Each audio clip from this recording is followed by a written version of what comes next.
time for the MF Corner on the show this afternoon. Why wait for the government to go ahead with divestment to get a share of the PSU pie when there are PSU funds on the offer in the market? Should you be investing into these funds? Dhirendra Kumar, CEO at Value Research, joins us to tell us if these funds are worth your penny. Afternoon, Dhirendra, most PSU funds have been launched in the last 2 years and the performance hasn't been very good. What's the reason for this?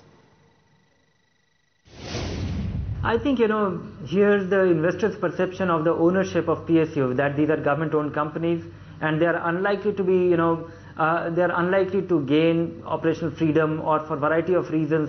There is a conflict of interest in the kind of investors who put money in stocks and the government, which is the owner of these companies.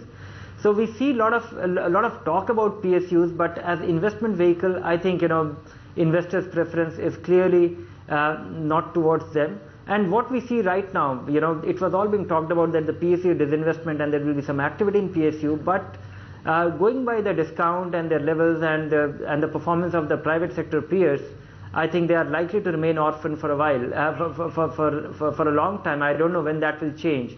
So I don't see a radical change in outlook for the PSU. The risk remains. The ownership also is a significant risk. That's perhaps the reason why investors keep away from those. Dhirendra, so is it a good idea to invest into PSU funds, and what about existing investors?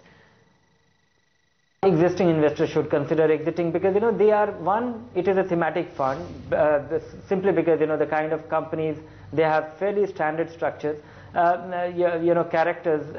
That apart, I think, there are few attractive PSUs, but I think, investors will do better to be entrusting their money to a fund which is not constrained to be investing only in PSUs.